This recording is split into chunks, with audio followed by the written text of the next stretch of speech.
அருட்பெருஞ்சோதி அருட்பெருஞ்சோதி தனிப்பெரும் கருணை அருட்பெருஞ்சோதி.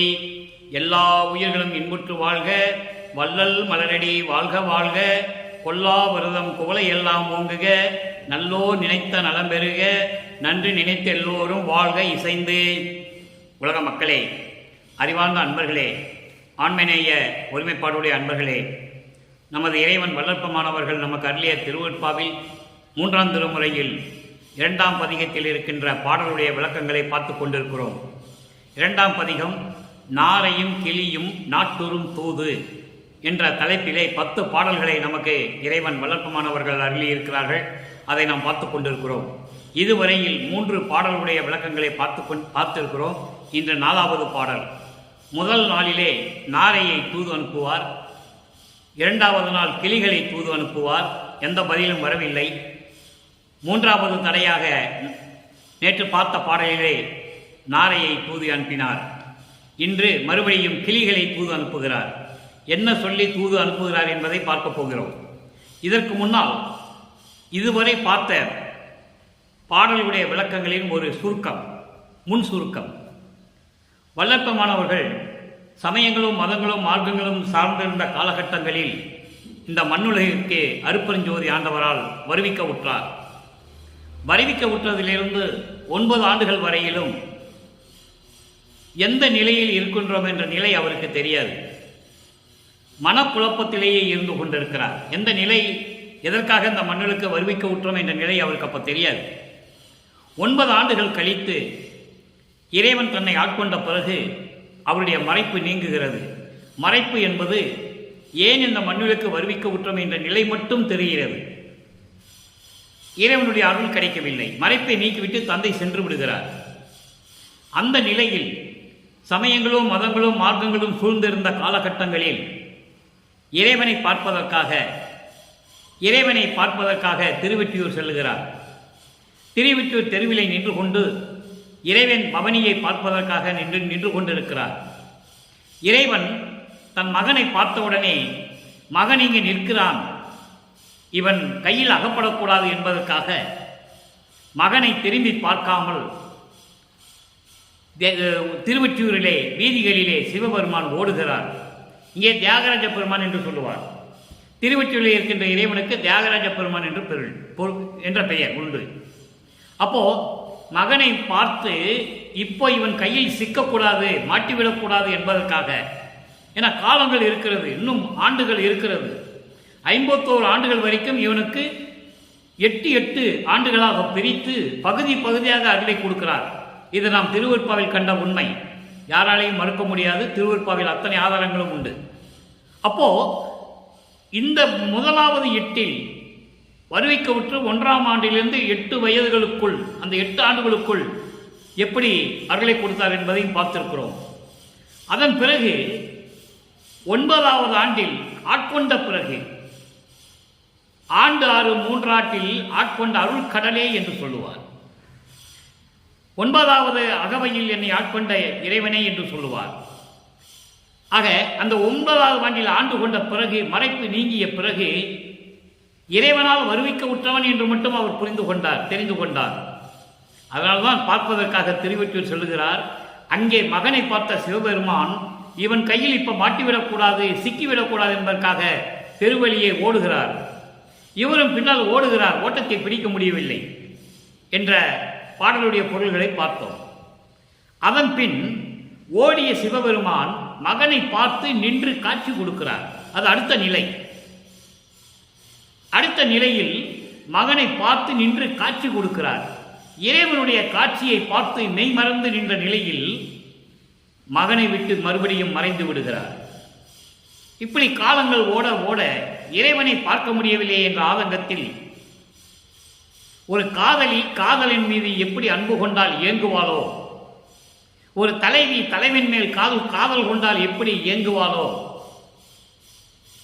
மனம் துன்பப்படுவாளோ, அந்த நிலையில் இருந்து கொண்டு தன்னை தலைவியாகவும் இறைவனை தலைவனாகவும் பாவித்து நாரையை தூது அனுப்புகிறார். அதன் பிறகு கிளிகளை தூது அனுப்புகிறார். எந்த பதிலும் வரவில்லை. அப்போ அவருடைய மனவாட்டம் எப்படி இருக்கிறது என்பதை உலக மக்களுக்கு எப்படி சொல்லுகிறார் என்பதை நாம் பார்க்க போகிறோம். நன்றாக கவனியுங்கள். அதாவது நாரையும் கிளியும் நாட்டொரு தூது என்ற 2வது பதிகத்திலே 4வது பாடல். இந்த பாடலுடைய விளக்கத்தை பார்த்த பிறகு அதன் பிறகு தந்தையிடமிருந்து சமரச தத்துவ சன்மார்க்கத்தை பெற்ற பிறகு எப்படி இறைவனிடம் வேண்டுகிறார், எப்படி அருளை பெறுகிறார் என்பதையும் பார்க்க போகிறோம். ஏனென்றால் 1ஆம் திருமுறையிலிருந்து 5ஆம் திருமுறை வரைக்கும் இருக்கின்ற பாடல்களுடைய விளக்கம் 6ஆம் திருமுறையில் இருக்கிறது. சமரச சுத்த சன்மார்க்கம் என்பது ஒரு தனிப்பட்ட மார்க்கம் என்பதை உலக மக்களுக்கு தெரியப்படுத்த வேண்டும் என்பதற்காகத்தான் வல்லப்பெருமானவர்கள் சமயங்களிலும் மதங்களிலும் மார்க்கங்களிலும் இருந்தது போல போக்கு காட்டி என்பது அதில் இருந்தது போல ஒரு பாவனையை காட்ட வேண்டும். அப்பதான் இந்த உலக மக்கள் நம்புவார்கள் என்ற காரணத்தினால்தான் இறைவன் தன் மகனை அந்த வழியாக கொண்டு வருகிறார். அதை நீங்கள் நல்லா புரிஞ்சுக்கணும். அதனால சமயங்களையும் மதங்களையும் மார்க்கங்களையும் சார்ந்துட்டு தான் சுத்த சன்மார்க்கத்துக்கு வரணும்னு அவசியம் இல்லை. அது வல்லப்பெருமானே கூறுகிறார், நேரடியாக வரலாம் என்று சொல்லுகிறார். இதற்கும் அதுகளுக்கு சம்பந்தம் இல்லை. அந்த வகையிலே தான் நாம் பார்த்து கொண்டிருக்கிறோம். அதனால்தான் 1ஆம் திருமுறையிலிருந்து 5ஆம் திருமுறை இருக்கிற பாடல்களுடைய முடிவான விளக்கம் 6ஆம் திருமுறை. இப்போ பாருங்க, இந்த பாடலுடைய பொருளை பாருங்க. 4வது பாடல், மாய மொழியாருக்கு அறிவறியார். மாய மொழியாருக்கு அறிவு அறியார். வன்கை உடையார், மறை மணக்கும் தூய மொழியார். ஒற்றியில் போய் சுகங்கால் என்பது கிளிகள். ஒன்றுக்கு மேற்பட்ட கிளிகள். எத்தனை கிளிகள் தெரியாது. கிளிகள் பன்மை, ஒருமை கிடையாது, பன்மை. கிளிகள் சுகங்கால்னா கிளிகள். சுகங்கால் நின்று சொல்லீரோ நேய மொழியால் பந்தாளால் நில்லால் வாச நீராடால் ஏய மொழியால் பாலனமும் ஏலால் உம்மை எண்ணி என்றே. இது பாடல். இன்னொரு தடவை படிக்கிறேன், நல்ல கவனியம். பாடல் மனசுல பதியும், அதுக்காக தான் 2வது தடவை படிக்கிறேன். மாய மொழியாருக்கு அறிவு அறியார், வன்கை உடையார். இறைவனை சொல்லுகிறார். இறைவன் இப்படியெல்லாம் இருப்பாருன்னு சொல்லி கிளிய கிட்ட சொல்றாரு. இப்படிப்பட்ட இறைவன் திருவொற்றியூரில் இருக்கிறாரு, அவங்க முன்னால போய் நின்று நீ சொல்லணும், நான் சொல்லுவதை சொல்லணும்னு சொல்றாரு. அதை தான் இந்த பாடலை பார்க்குறோம். சுகங்கால் நின்று சொல்லீரோ நேய மொழியால் பந்தாடால் நில்லால் வாச நீராடால் ஏய மொழியால் பால் அனமும் ஏலால் உம்மை எண்ணி என்றே. உம்மை எண்ணி என்றே. இது பாடல். இந்த பாடலில் வருகின்ற பதவுரை, அதன் பின் தெளிவுரை, அது பார்த்த பிறகு இந்த பாடலுக்கு ஏற்றபடி இறைவனிடம் 6ஆம் திருமுறையிலே சமரச சுத்த சன்மார்க்கத்தை பெற்ற பிறகு எப்படி இறைவனை வேண்டுகிறார், எப்படி விண்ணப்பம் வைக்கிறார் என்பதை நாம் பார்க்க போகிறோம். மாய மொழியாருக்கு அறிவு அறியார். மாய மொழியார் என்பது பொய் பேசுகின்றவர்கள், மனதிலே வஞ்சகத்தை வைத்துக் கொண்டு பேசுகின்றவர்கள். உள்ளொன்று வைத்து புறம் ஒன்று பேசுவது, உள்ளொன்று வைத்து புறம் ஒன்று பேசுவது. அப்படிப்பட்டவர்களுக்கு என்னுடைய அறிவுக்கு எட்டாதவர், அறிவுக்கு அறியார். அப்படிப்பட்டவருடைய அறிவுக்கு எட்டாதவர். வன்கை உடையார், அருள் கொடை தன்மை உடையவர். வன்கை என்பது அருள் கொடை, அருள்களை தள்ளி அருள்களை எல்லாம் அள்ளி கொடுக்கின்றவர், அருள்களை எல்லாம் அள்ளி கொடுக்கும் கொடை வள்ளல். மறை மணக்கும் தூய மொழியார், வேதங்கள் வணங்கக்கூடிய. மறை மணக்கும் என்பது, மறை என்பது வேதங்கள், 4 வேதங்கள், ரிக் வேதம், யசுர் வேதம், சாம வேதம், அதர்வண வேதம். இந்த 4 வேதங்களும் வணங்கக்கூடிய தூய மொழியார். தூய மொழியார் என்றால் இனிமையாக புனிதமான மொழி பேசக்கூடியவர். தூய மொழியார், புனிதமானவர். ஒற்றியூர் போய், அப்படிப்பட்டவர் ஒற்றியூரில் இருக்கிறார். சுகங்கால் நின்று சொல்லீரோ, அவர் முன்னால் போய் நின்று நான் சொல்லுவதை சொல்லுங்கள் என்று சொல்லுகிறார். நேய மொழியால், நேய மொழியால் என்பது அன்பாக பேச மாட்டேன் என்கிறாள். இப்போ அவளெல்லாம் அன்பாக பேசுவதில்லை. அன்பாக பேச மாட்டால், பந்தாடால், விளையாட கூப்பிட்டால் விளையாட வரமாட்டேன் என்று சொல்லுகிறாள். நில்லால், ஒரு இடத்தில் நிற்க முடியவில்லை, அங்கேயும் இங்கேயும் அலைந்து கொண்டிருக்கிறாள், மனம் போனபடி திரிந்து கொண்டிருக்கிறாள். ஓரிடத்தில் நிற்கவில்லை. வாச நீராடாள், வாசன பொருள்களை சேர்த்து நீராடாமல் இருக்கிறாள், குளிக்காமல் இருக்கிறான்னு சொல்றார். குளிப்பதில்லை, விளையாடுவதில்லை, அன்பாக பேசுவதில்லை. ஏய மொழியாள், ஏய மொழியாள் என்பது யார் மொழியும் பேச மாட்டேன்றார், தனிமையிலே இருக்கிறார், யார் மொழியும் பேச மாட்டேன்றார். பால் அனமும் ஏலாள், பால் அனம்னா பால் அன்னம், பால் உணவு, பால் உணவும் சாப்பிட மாட்டேன், பால் சோறு சாப்பிட மாட்டேன்னு சொல்லுகிறார். இதுக்கெல்லாம் என்ன காரணம் என்றால் உம்மை எண்ணி என்றே. என்றே என்றால் இறைவன். இறைவனே உம்மை நினைத்து தலைவி அன்பாக பேச மாட்டேன் என்கிறாள். உன்னுடைய பவனியை பார்த்த பிறகு, உன்னுடைய காட்சியை பார்த்த பிறகு நீ மறைந்து விட்டாய். அதன் பிறகு இப்படியெல்லாம் தலைவி இருந்து கொண்டிருக்கிறாள் என்று சொல்லி நீங்கள் இறைவனிடம் போய் சொல்லுங்கள் என்று சொல்லி தூது அனுப்புகிறார்.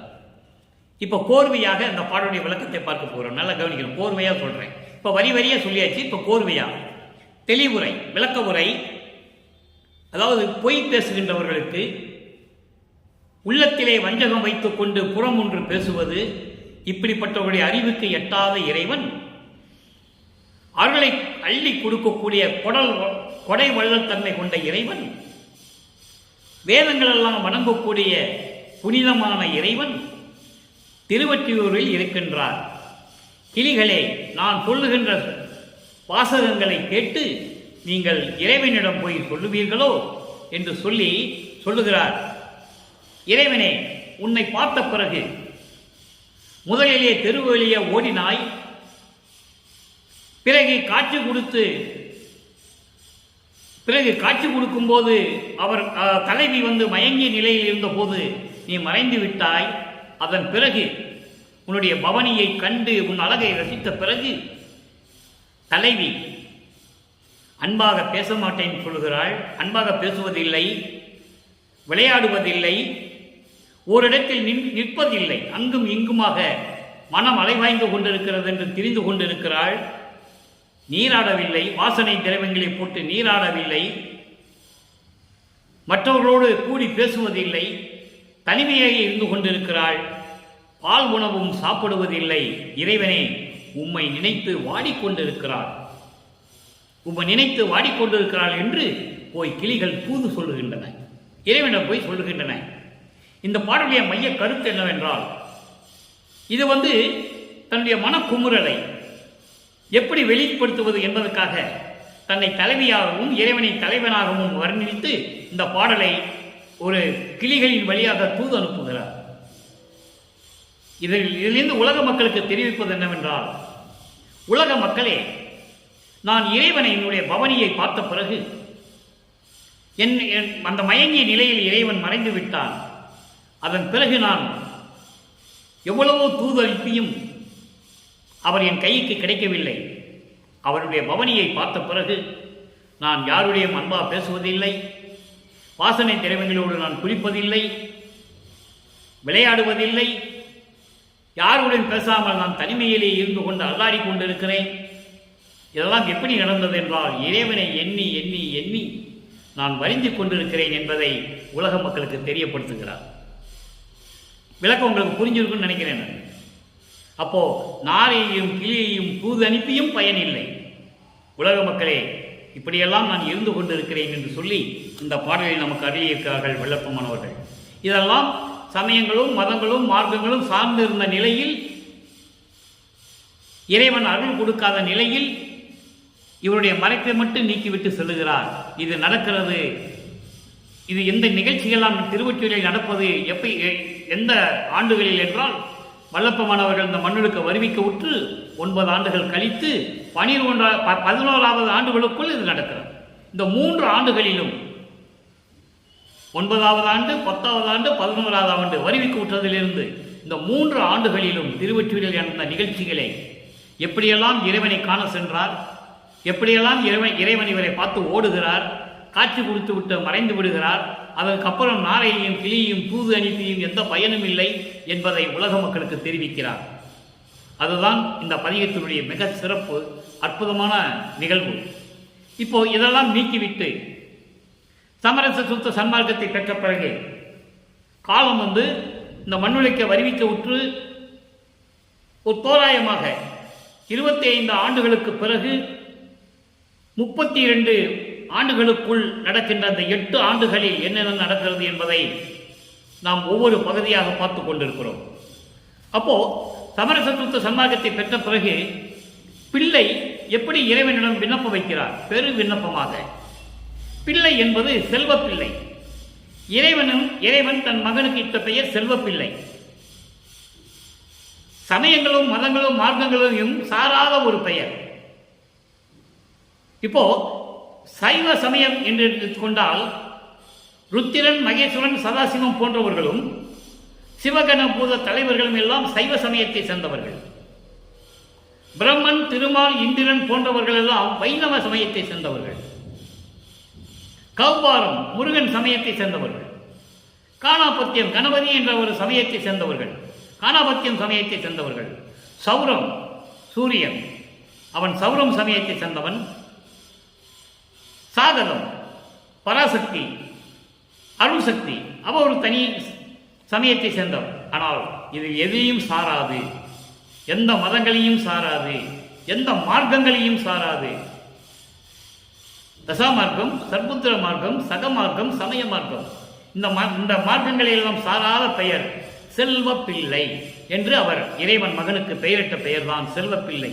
அதான் பிள்ளை பெரு விண்ணப்பம் என்று சொல்லுகிறார்.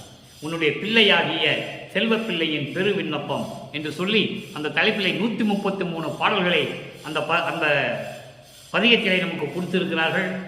ஒவ்வொன்றாக 10 பாடல்களாக பிரித்து பார்த்து கொண்டிருக்கிறோம். அந்த வகையில் இன்று நாம் பார்க்க வேண்டிய பாடல் 14. நாரையும் கிளியும் நாட்டூரும் தூதும் என்ற 4வது பாடலுக்கு பிள்ளை பெரும் விண்ணப்பத்திலே 14வது பாடலில் எப்படி விண்ணப்பம் வைக்கிறார் என்பதை பார்க்க போகிறோம். காவினேர் கண்ணால் பங்கனை, காவினேர் கண்ணால் பங்கனே, தலைமை கடவுளே, சிச்சபைதனிலே மேவிய ஒளியே, இவ்வுலகதில் ஊர் வீதி ஆவிகளிலே மனிதர் ஆவி போனது கொண்டு உறவினர் அழுத அழுக்குரல் கேட்ட போதெல்லாம் பாவி என் உள்ளம் பகீரென நடுங்கி பதைத்தது உன் உள்ளம் அறியாதோ. இது பாடல். இப்ப அந்த பாடலில் வருகின்ற விளக்கம் பாருங்க. காவினே கண்ணால் பங்காளனே, பங்கனே, பங்கனை என்பது வடிவானவன். கண்ணால் பங்கனே, காவினே அப்படி என்றால் அதாவது கருணை இயல்புடைய கருணை நோக்கத்தோடு, கண்களில் கருணை நோக்கத்தோடு, கருணை உள்ளத்தோடு கருணை காட்டுகின்ற வடிவானவனே, கருணை வடிவானவனே, கருணை உள்ளம் கொண்ட இறைவனே என்று சொல்கிறார். அதான் காவினே கண்ணால் பங்கனே, கருணையான் கருணையின் வடிவமானவனே, தலைமை கடவுளே. தலைமை கடவுளே என்பது முதல் கடவுளே. ஆதியும் மந்தமெல்லாம் தோன்றிய அருப்பெருஞ்சோதிதான் தலைமை கடவுள். சமரச சுத்த சன்மார்க்கத்தின் தலைமை கடவுள். சமரச சுத்த சன்மார்க்கத்தின் தலைவன் அருப்பெருஞ்சோதி. தலைமை கடவுளே, சிச்சபைதனிலே மேவிய ஒளியே, சிச்சபையில் பொருந்திய அருப்பெருஞ்சோதியே. அருப்பெருஞ்சோதியே தான் ஒளியே என்று சொல்கிறார். சிச்சபைதனிலே விளங்கிக் கொண்டிருக்கின்ற அருப்பெருஞ்சோதியே, இவ்வுலகில் ஊர் வீதி ஆதிகளில் மனிதர் ஆவி போனது கொண்டு, இந்த உலகிலே மண்ணுலகிலே ஊர்களிலே வீதிகளிலே இறந்து போனவர்களின் உடலை கொண்டு போகும்போது உறவினர்கள் அழுத அந்த அழுக்குரல் இருக்கிறதே, அந்த குரலை கேட்ட போதெல்லாம் இந்த பாவி உள்ளம் பகீரென நடுங்கி பதைத்தது உன் உள்ளம் அறியாதோ. ஒரு இறந்து போன ஒரு உடலை வீதியிலே கொண்டு போகும்போது மனிதர்கள் அழுகின்ற அழுக்குரலை கேட்டு இவருடைய உள்ளம் அப்படியெல்லாம் நடுங்குகிறதா, பகீரென்று நடுங்குகிறது, இது உனக்கு தெரியாதா என்று சொல்லி இந்த பாடலை நமக்கு அருளியிருக்கிறார்கள். அடுத்த நிலை ஒரு நிலை 24 பதிகம் வாதனை கழிவு. அங்கே இறைவனை பார்க்க முடியவில்லை, ஓடுகிறான், காட்சி கொடுக்கும் போது மறைந்து விடுகிறான், தூது அனுப்பியும் பிரயோஜனம் இல்லை. அந்த நிலைகள்லாம் மாறி சமரச சுத்த சன்மார்க்கத்தை பெற்ற பிறகு இந்த மாயைகளையும் மயக்கங்களையும் சமயங்கள், மதங்கள், மார்க்கங்களில் சொல்லப்பட்ட நெறிகளை எல்லாம் எப்படி நீக்க வேண்டும், எனக்கு நீக்கியே ஆக வேண்டும் என்று சொல்லி எப்படி இறைவனிடம் முறையிடுகிறார் என்பதை பார்க்க போகிறோம். திகைப்பார் திகைக்க, திகைப்பார் திகைக்க நான் சிறிதும் திகையேன் என நின் திருவடிக்கே வகை பாமாலை சூட்டுகின்றேன். மற்றொன்று அறியேன் சிறியர்க்கு தகை பாரிடை இத்தருணத்தே தாளாய் எனிலோ பிறரெல்லாம் நகைப்பார். நகைக்க உடம்பினை வைத்திருத்தல் அழகோ நாயகனே என்று சொல்லி இந்த பாடலை நமக்கு அருளி இருக்கிறார்கள். இப்போ இந்த பொருள் பாருங்க, திகைப்பார் திகைக்க, மலைத்து கொண்டிருப்பவர்கள் மலைத்து கொண்டிருக்க, அதாவது இறைவனை பற்றி தெரியாமல், யாருக்கு இறைவனை தெரியாமல் திகைத்துக் கொண்டிருக்கிறார்கள். நல்லா கவனிக்கணும் நீங்க. இறைவன் யார், உண்மையான இறைவன் யார்? ஏனென்றால் பல பெயர்களிலே அழைத்துக் கொண்டு பல இடங்களிலே, பல சமயங்களிலே, பல மதங்களிலே, பல மார்க்கங்களிலே இறைவன் என்று பல பெயர்களிலே அழைத்துக் கொண்டிருக்கிறார்கள். அப்போ உலக மக்கள் திகைத்துக் கொண்டிருக்கிறார்கள். யார் உண்மையான கடவுள், யார் என்று திகைத்துக் கொண்டிருக்க, மலைத்துக் கொண்டிருக்க, நான் மலைக்க மாட்டேன், நான் திகைக்க மாட்டேன். காரணம், நின் திருவடிக்கே வகைப்பாமாலை சூட்டுகின்றேன். உன் திருவடிகளுக்கு வகை வகையாக பலதரப்பட்ட பாமாலைகளை, பாடல்களை நான் உனக்கு சூட்டுகின்றேன். பல விண்ணப்பங்களை வைக்கின்றேன், முறையீடுகள் செய்கின்றேன். ஆனால் நான் திகைக்க மாட்டேன். உன் திருவடிக்கு சொந்தமானவன் நான், திகைக்க மாட்டேன். மற்றொன்று அறியேன், எனக்கு வேறு எதுவுமே தெரியாது. உன்னை தவிர வேறு யார் எனக்கு தெரியாது. அதை தான் வல்லப்பெருமான் சொல்லுவார். அதாவது மறந்தும் என்ற நாவால் உரைக்க மாட்டேன் சிறு தெய்வ நாமங்களே என்று சொல்லுவார். நான் மறந்து கூட உன்னை தவிர நான் என் வாய் யார் பேரையும் சொல்லாதுன்னு சொல்லுவார். உன்னை மறக்கவும் மாட்டேன், மற்ற தேவர்களை மதிக்கவும் மாட்டேன் என்று சொல்லுவார். அதை தான் இங்கே சொல்றாரு. மற்றொன்று அறியேன், எனக்கு வேறு ஒன்றும் தெரியாது. நான் ஏன் திகைக்கணும்? உலக மக்கள் திகைத்துக் கொண்டிருக்கிறார்கள். உண்மையான கடவுள் யார் என்று தெரியாமல் திகைத்துக் கொண்டிருக்கிறார்கள். நான் திகைக்க மாட்டேன். காரணம், உன் திருவடிக்கு நான் வகை வகையா பாமாலையை சூட்டிக் கொண்டிருக்கிறேன். உன்னை மட்டும்தான் எனக்கு தெரியும். உங்ககிட்ட தான் விண்ணப்பம் வைக்கிறேன், உங்ககிட்ட தான் முறையீடு செய்கிறேன். உன்னை தவிர எனக்கு வேறு ஒன்றுமே தெரியாது. மற்றொன்று அறியேன் சிறியருக்கு தகை பாரிடை இத்தருணத்தை தாரா எனிலோ. சிறியருக்கு, சிறியனுக்குன்னா மகன், இங்கே சிறியவன் என்றால் மகன். உன் மகன் நான்.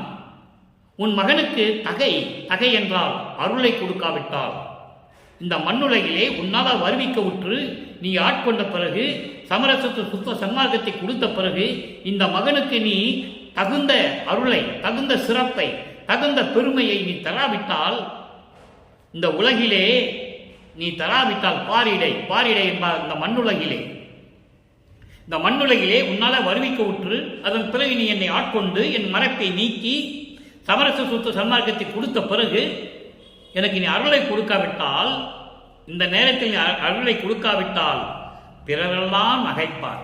இங்கே பிறரெல்லாம் என்பது வானவர்கள். மண்ணுலகிலே நீ என்னை வருவிக்க செய்து இப்படியெல்லாம் அருளையும் பெருமையையும் நீ எனக்கு கொடுக்காவிட்டால் பிறரெல்லாம் நகைப்பார். வானவர்கள் எல்லாம் என்னை நகைப்பார்கள். அப்படி நகைக்க, அப்படி சிரிக்கும் போது இந்த உடம்பு வச்சுட்டு நான் என்ன பண்றது, என்ன பிரயோஜனம்? நகைப்பார் நகைக்க உடம்பினை வைத்திருத்தல் அழகோ. இந்த உடம்பு எதுக்கு, என்ன பிரயோஜனம்? தேவையில்லையே.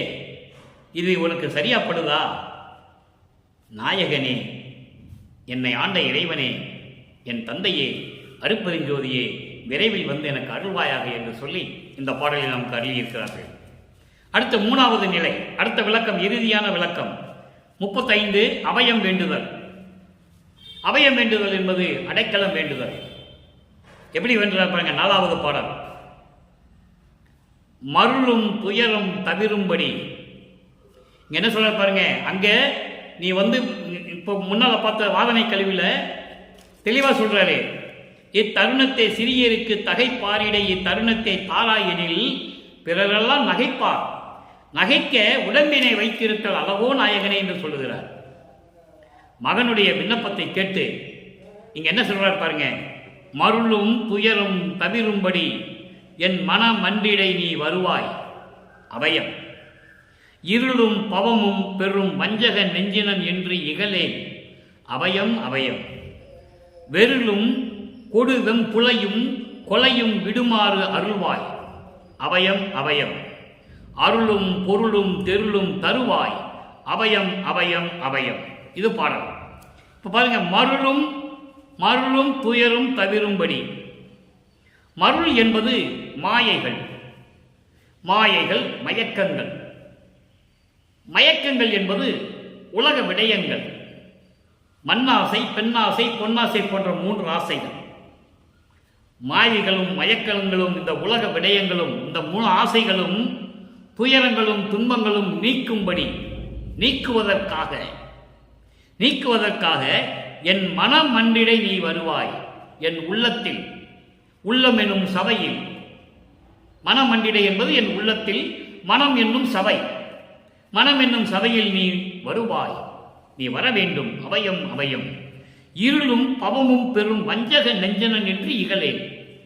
இருளும் பவமும், அதாவது அறியாமை உடைய மார்க்கங்கள், அறியாமை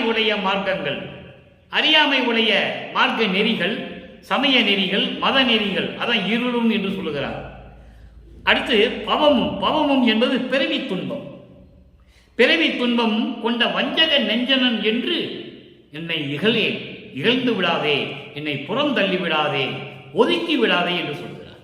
உன்னால் வருவிக்க விட்டவன், உன் மகனாக வருவிக்க விட்டவன், எனக்கு இந்த சமயங்கள் மதங்கள் மார்க்கங்களிலே இருக்க சொன்னது நீதான். அதன் பிறகு இதை விட்டுவிட்டு வா மகனே என்று சொல்லி சமரச சுத்த சன்மார்க்கத்தை கொடுத்ததும் நீதான். எனக்கு பிறவி துன்பத்தை கொடுத்தது நீதானே. அப்படிப்பட்ட இருளும் பவமும் கொண்ட வஞ்சக நெஞ்சனன் என்று என்னை இகழ்ந்து விடாதே, இகழ்ந்து பேசாதே, இகழ்ந்து விடாதே, என்னை தள்ளி விடாதே, விலக்கி விடாதே. நான் உன் அபயம் நான் உன் அடைக்கலம் அல்லவா. அடுத்து சொல்ற பாருங்க, வெருளும் கொடு வெம்புலையும். நல்ல கவனிக்க நண்பர்களே, வல்லப்பமானவர்கள் இறைவனால் வருவிக்க உற்றவர். அவர் மாமிச உணவு சாப்பிடணும், உயிர்களை கொலை செய்யணும் அப்படின்ற நோக்கம் இல்லை. மனிதர்களை நீக்க சொல்லுகிறார், கொலையும் புலையும் தவிர்க்க வேண்டும் என்று சொல்லுகிறார். ஆனா இங்கே ஏன் என்ன சொல்றாருன்னா, வெருளும் கொடும் வெம்புலை, கொலை ரெண்டையும் விடுமாறு அருள்வாய். அப்போ வெருளும் கொடும் வெம்புலை என்பது துன்பங்கள் தரக்கூடிய காமம், கொடும் காமம். அருளானான் வேண்டுதல் கேட்டு அருள்தல் வேண்டும், அணுத்துணையும் சினம் காமம் அடையாமை வேண்டும் என்று சொல்லுவார். சுத்த சன்மார்க்க வேண்டுகோள்ல 10வது பாட்டில் சொல்லுவார், அருளா நான் வேண்டுதல் கேட்டு அருள் புரிதல் வேண்டும், அணுத்துணையும் சினம் காமம் அடையாமை வேண்டும். மருளாய உலகமெல்லாம் மருள் நீங்கி ஞானம் மண்டிடத்தே வள்ளல் உன்னை வாழ்த்திடல் வேண்டும். இருளாமை உரல் வேண்டும், என்னை அடுத்தால் சுகம் வாய்த்திடல் வேண்டும். பொருளாம் ஒரு திருவடிவில் உடையாயும் நானும் புணர்ந்து கலந்து ஒன்றாகி இருத்துதல் வேண்டுவனே என்று சொல்லுவார். இங்கே வெருளும் கொடும் வெம்புலை என்பது காமம், கொடிய துன்பத்தை தரக்கூடிய அந்த கொடிய காமத்தை நீக்க வேண்டும். அதான் வெம்புலை என்று சொல்லுகிறார். காமத்தை நீக்க வேண்டும், கொலையும் விடுமாறு அருள்வாய்.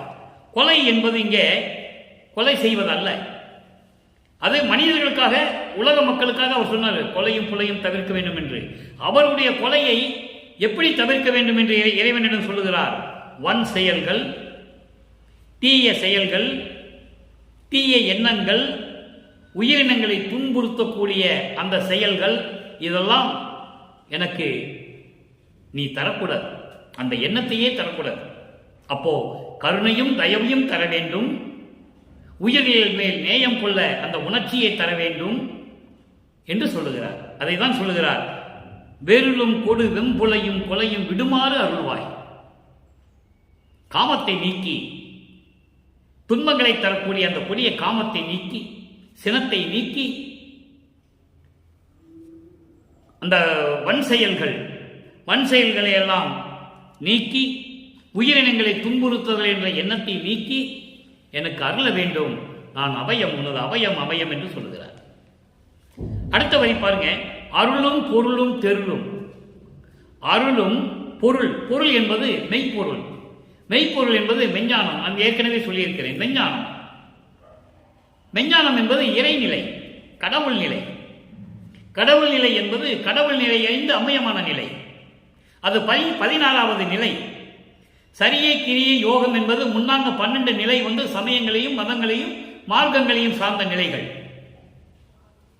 13வது நிலையிலிருந்துதான் ஞான சரியை ஆரம்பிக்கிறது. மரணமில்லா பெருவாழ்வு. ஞான சரியை, ஞான கிரியை, ஞானத்தில் யோகம், ஞானத்தில் ஞானம். அதுதான் பொருள், மெய்ப்பொருள், பரம்பொருளை அறியக்கூடிய ஒரு நிலை. அந்த மெய்ப்பொருளையும் தெருளும் தருவாய். தெருள் என்பது அருள் பக்குவம். அருள் பக்குவத்தையும் மெஞ்ஞானத்தையும் அருளையும் தருவாய். அபயம் அபயம் அபயம் என்று சொல்லி இந்த பாடலை நமக்கு அருளியிருக்கிறார்கள். இத்துடன் இந்த பாடலுடைய விளக்கம் முடிவடைகிறது. எனவே மக்களே, நன்றாக சிந்தித்து பார்க்க வேண்டும். வல்லப்பெருமான் அவர்கள் இந்த மண்ணுலகுக்கு வருவிக்க உற்று 200 ஆண்டுகள் கடந்து விட்டன. இந்த 200 ஆண்டுகளிலும் சமரச சுத்த சன்மார்க்கத்தை உலக மக்களுக்கு தெளிவாக யாருமே தெரியப்படுத்தவில்லை. காரணம், சமயங்களிலும் மதங்களிலும் மார்க்கங்களிலும் பற்றுக்கொண்டு சமரச சுத்த சன்மார்க்கத்தில் நீடித்துக் கொண்டிருக்கிறார்கள். சமரச சுத்த சன்மார்க்கம் என்பது தனிப்பட்ட ஒரு மார்க்கம், அருட்பெருஞ்சோதி ஆண்டவரால் உருவாக்கப்பட்ட மார்க்கம் என்பதை திருவருட்பாவிலே நாம் கண்ட உண்மை, சத்தியம். சாதியும் மதமும் சமயமும் பொய்யென ஆதியில் உணர்த்திய அருட்பெருஞ்சோதி என்று சொல்வார் வல்லப்பெருமானவர்கள். சாதியும் மதமும் சமயமும் காணா ஆதி அனாதையாம் அருட்பெருஞ்சோதி. அப்போ அருட்பெருஞ்சோதி ஆண்டவருக்கு இந்த பிரபஞ்சம் தோன்றிய காலத்திலிருந்து இதிலெல்லாம் விருப்பம் இல்லை, அவருக்கு உடன்பாடு இல்லை என்பதை தெளிவாக வல்லப்பெருமான் கூறுகிறார். இடைப்பட்ட காலத்தில் இந்த பரிணாமத்தை, பிரபஞ்சத்தை உருவாக்கி, யுகங்களை உருவாக்கி, அந்த யுகங்களிலே செயலாற்றக்கூடிய பதத்தலைவர்களை உருவாக்கி செயலாற்ற விட்டார் அருட்பெருஞ்சோதி ஆண்டவர். கிரேதயுகம், திரேதயுகம், துவாரயுகம், கலியுகம். கலியுகம் முடியும் தருவாயில் இந்த சமயங்களும் மதங்களும் மார்க்கங்களும் உலக மக்களுக்கு தேவையில்லை. உலக மக்கள் சமரசமாக இருக்க வேண்டும், எந்த சமயங்களையும் மதங்களையும் மார்க்கங்களையும் சாராமல் இருக்க வேண்டும் என்பதற்காகத்தான் சமரச சுத்த சன்மார்க்கத்தை நிறுவி அதை செயலாற்ற வேண்டும், உலக மக்களுக்கு தெரியப்படுத்த வேண்டும் என்பதற்காகத்தான் தன் மகனை ஒரு தாயின் வழியாக இந்த மண்ணுலகுக்கு வருவிக்க செய்தார் என்பதுதான் சத்தியமானது. இந்த கருத்தை நான் பதிவு செய்ய கடமைப்பட்டிருக்கிறேன். அப்படி மகனை வருவிக்குற்ற பிறகும் கூட இந்த சமயங்களிலும் மதங்களிலும் மார்க்கங்களிலும் இருந்த நிலையில் இருந்து கொண்டுதான் மக்களுக்கு இதை தெரிவிக்க வேண்டும் என்பதற்காகத்தான் தன் மகனை 24 ஆண்டுகள் வரையிலும், அதாவது வருவிக்க உற்று 24 ஆண்டுகள். வல்லப்பெருமானுக்கு வயது இல்லை. வல்லப்பெருமானை பற்றி கூடும்போது வல்லப்பெருமானுக்கு இவ்வளவு வயது என்று சொல்லக்கூடாது, சொல்லவே கூடாது. வல்லப்பெருமான் அவர்கள் வருவிக்க உற்றதிலிருந்து 24 ஆண்டுகள் வரையிலும் அவர் எந்த நிலையில் இருந்தார் என்பதை திருவருட்பாவிலே நாம் கண்ட உண்மைதான். திருநூறு அணிந்திருந்தார், திருநூறு பூசிக்கொண்டிருந்தார், உத்திராட்ச கொட்டையை கழுத்திலே கட்டி கொண்டிருந்தார், சமயங்களிலும் மதங்களிலும் மார்க்கங்களிலும் நின்று கொண்டு இறைவனை பாடிக்கொண்டிருந்தார், சமயப்புறவர்களை பாடிக்கொண்டிருந்தார். இதெல்லாம் உண்மை, திருவருட்பாவிலே இருக்கிறது. ஆனால் இந்த நிலை மாறிய பிறகு, சமரச சுத்த சன்மார்க்கத்தை கொடுத்த பிறகு இது தேவையில்லை என்ற நிலை மகனுக்கு இறைவன் அருட்பெருஞ்சாண்டவர் அறிவுறுத்திய பிறகு முற்றிலுமாக இது தேவையில்லை என்று உலக மக்களுக்கு தெரிவிக்கிறார். நம்மை எல்லாம் படைத்து இந்த பிரபஞ்சத்தை இயக்கிக் கொண்டிருக்கின்ற அருட்பெருஞ்சோதி ஆண்டவராகிய நமது இறைவன் வல்லப்பெருமான் அவர்கள். இறைவனுடைய செல்வ பிள்ளை அவர். இதற்காகவே அவர் வருவிக்கூற்றவர். அதை நீங்கள் புரிந்து கொள்ள வேண்டும் மக்களே என்பதை சொல்லி, அப்படிப்பட்ட இறைவனை நாமும் வணங்க வேண்டும். சமரச சுத்த சன்மார்க்க சத்திய நெறியில் இருக்க வேண்டும். இறைவன் ஒருவனே என்ற நிலையில் இருக்க வேண்டும். அந்த இறைவன் அருட்பெருஞ்சோதியாக இருக்கிறார் என்ற நிலையில் இருக்க வேண்டும். சமயங்களையும் மதங்களையும் மார்க்கங்களையும் சார்ந்த நெறிகளை பின்பற்றாமல் இருக்க வேண்டும். அந்த சங்கற்ப விகற்பங்களிலும் இல்லாமல் இருக்க வேண்டும். தெளிவாக சொல்கிற வல்லப்பெருமான் நானும் இருந்தது உண்மைதான். பேருபதேசத்திலே நமது சன்மார்க்க கொடியை, சமரச சுத்த சன்மார்க்க கொடியை கட்டி ஏற்றிய பிறகு பேருபதேசம் செய்யும் போதே சொல்லுகிறார், நானும் சமயங்களிலும் மதங்களிலும் மார்க்கங்களிலும் பற்றுக்கொண்டு இருந்தவன் தான். அப்போ எனக்கு அற்ப அறிவாக இருந்தது என்று சொல்லுகிறார். உலக மக்களுக்கு இவ்வளவு தெளிவாக தெரியப்படுத்துகிறார். அற்ப அறிவு என்பது அறிவில்லாமல் இல்லை. அவர் பூரண அறிவு கொண்டவர், மெஞ்ஞான அறிவு கொண்டவர். அவரே அற்புத அறிவு என்று சொல்கிறார். அற்புத அறிவு என்பது அப்போ நான் மறைப்பு நிலையில் இருந்தேன், என் தந்தை எனக்கு விளக்கவில்லை. மறைப்பு இருந்தது, நான் இருந்து கொண்டது உண்மைதான். அதன் பிறகுதான் இதெல்லாம் தேவையில்லை என்று சொன்ன பிறகுதான் எனக்கு இந்த இறைநிலை கிடைத்தது. ஏறா நிலைமிசை ஏறினேன் என்று சொல்லுவார். ஏறா நிலைமிசை ஏற்றி எந்தனக்கே ஆறாறு காட்டிய அருப்பெருஞ்சோதி என்று சொல்லுவார். 6 என்பது 36 தத்துவங்கள் கடத்தைது. அருப்பெருஞ்சோதி அட்டகத்திலே சொல்லுவார், தத்துவம் அனைத்தும் தனித்தனியாக கடந்தேன். தத்துவாகிய நிலையில் சித்தியல் முழுதும் தெரிந்தேன். அவை மேல் சிவநிலை தெரிந்திட சென்றேன். அப்போ சுத்த சன்மார்க்கத்தை பெற்ற பிறகுதான் இதெல்லாம் எனக்கு கிடைத்தது என்று சொல்லுகிறார். என் தந்தையிடமிருந்து சமரச சுத்த சன்மார்க்கத்தை பெற்ற பிறகுதான் இந்த நிலை எனக்கு கிடைத்தது என்று சொல்லுகிறார். எனவே அன்பர்களே, நாம் உலக மக்கள் அனைவருமே சமரச சுத்த சன்மார்க்கத்தில் இருந்தால் இந்த நிலையை நாம் அடையலாம் என்பதை வல்லப்பெருமான் உலக மக்களுக்கு அறிவுறுத்துகிறார். எனவே மக்களே, நீங்களும் அப்படிப்பட்ட இறைவனை நினைத்து வடலூருக்கு வாருங்கள். புலையும் கொலையும் தவிர்த்து விட்டு வாருங்கள். தெளிவாக சொல்லுகிறார். நீங்க சத்தியஞான சபையில் பார்த்தீங்கன்னா கொலையும் புலையும் தவிர்த்தவர்கள் மட்டும் உள் புகுதல் வேண்டும் என்று சொல்லியிருப்பார் வல்லப்பெருமானவர்கள். இதை ஏன் சொன்னார் என்றே நீங்கள் கவனிக்க வேண்டும். காரணம், மக்களை, உலக மக்களை, உயிரினங்களை படைத்ததும் இறைவன். அப்படிப்பட்ட மக்களை பார்த்து சொல்லுகிறார், நீ உள்ள வராதேன்னு சொல்றாரு. அப்ப நீங்க அதை கவனிக்கணும். ஏன் இவ்வளவு கண்டிப்பாக சொன்னார் என்றால், மக்களுக்கு தெளிவுபடுத்த வேண்டும். சமரச சுத்த சன்மார்க்கத்தினுடைய விதிமுறைகளை மக்களுக்கு தெரியப்படுத்த வேண்டும். மக்கள் தெளிவாக இருக்க வேண்டும். அறிவை பெற்றுக்கொண்டு இறைவனிடையே சேர வேண்டும். இறைவனுடைய அருளை பெற வேண்டும். இறைவனிடமிருந்து எல்லா செல்வங்களையும் பெற வேண்டும் என்பதற்காகத்தான் வல்லப்பெருமானவர்கள் இதை உலக மக்களுக்கு தெரியப்படுத்தினார்கள் என்பதை பதிவு செய்து நான் விடைபெறலாம் என்று இருக்கிறேன். நீங்கள் இறைவனை வணங்கி, அப்படிப்பட்ட இறைவனை வணங்கி எல்லா வளங்களையும் இறைவனுடைய அருள்களையும் பெற்றுக்கொண்டு நீங்கள் நோயற்ற வாழ்வில் வாழ்வாங்க வாழ வேண்டும் என்று அருப்பெருஞ்சோதி ஆண்டவருடைய ஆசியாலும் நம்ம எல்லாம் படைத்து காத்து கொண்டிருக்கின்ற அருப்பெருஞ்சோதி ஆண்டவராகிய வல்லற்பெருமானுடைய தயவோடும் கருணையோடும் கூறி விடைபெறுகிறேன். நன்றி, வணக்கம். மீண்டும் நாளை சந்திப்போம். அருட்பெருஞ்சோதி, அருட்பெருஞ்சோதி, தனிப்பெரும் கருணை அருட்பெருஞ்சோதி.